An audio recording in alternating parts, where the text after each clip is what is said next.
The old house felt empty, too quiet. Sarah missed the comforting aroma of her grandmother's baking and the gentle tick-tock of the grandfather clock. My grandmother passed away a month ago, leaving me heartbroken. We were more than just granddaughter and grandmother. We were best friends, confidants. The house, once filled with warmth and laughter, now felt cold and somber. Sarah wandered from room to room, her heart heavy with grief. In the living room, the rocking chair, where my grandmother used to knit, stood empty. Sarah ran her hand over the worn armrest, picturing her grandmother sitting there. Upstairs, Sarah stood in her grandmother's bedroom, untouched since her passing. The floral curtains fluttered softly in the breeze, and the afternoon sunlight cast long shadows across the room. On the nightstand lay her grandmother's worn Bible, a bookmark holding her place. The scent of lavender, her grandmother's favorite, lingered in the air, a bittersweet reminder of her absence. Days turned into weeks, each one filled with a dull ache in Sarah's chest. She tried to keep herself occupied, but the silence in the house was deafening. One evening, while preparing dinner, Sarah's phone buzzed. She glanced at the screen, her heart skipping a beat. It was a text message from her grandmother's number. The number had been disconnected since her death. I stared at the message, my blood running cold. It was a single line. "Come to the garden, my dear." Trembling, Sarah typed a reply. "Who is this?" I sent, my fingers shaking. The reply came instantly, each word sending chills down her spine. "It's me, Grandma. Please come to the garden." Sarah felt a mixture of fear and disbelief. It couldn't be her grandmother. Yet the messages were eerily familiar, using her grandmother's favorite endearment, "my dear." For hours, Sarah paced her room, phone clutched in her hand. The messages continued, each one more insistent than the last. "I need to see you, Sarah. Come to the willow tree by the garden." The willow tree held special significance for Sarah and her grandmother. Her grandmother used to say the willow tree held magic, that it whispered secrets to those who listened closely. With a deep breath, I decided to visit my grandmother's grave. Maybe, just maybe, I'd find answers there. She grabbed her jacket and car keys, her heart pounding in her chest. Doubt and fear wrestled within her.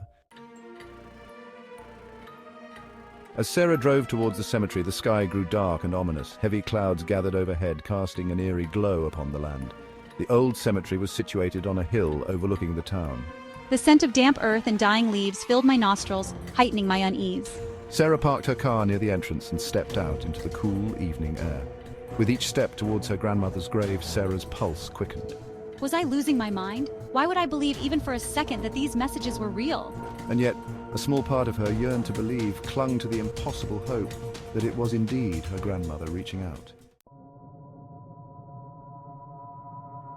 The willow tree, its branches swaying gently in the wind, stood sentinel over her grandmother's grave. Sarah stopped a few feet away, her heart pounding in her chest. "I'll be waiting, my dear." She reached into her pocket and pulled out her phone, her fingers trembling as she read the last message again. As Sarah stared at the tombstone, she noticed something strange. A single white rose lay on the grave, its petals still damp with dew. Just like the ones Grandma used to grow in her garden. Sarah knelt down, her fingers brushing against the soft petals. The scent of the rose filled the air, a sweet and familiar aroma. Suddenly the wind picked up, swirling around her, whipping her hair across her face. She could have sworn she heard her name whispered on the wind, the voice chillingly familiar. Sarah felt a cold hand on her shoulder and turned, her breath catching in her throat.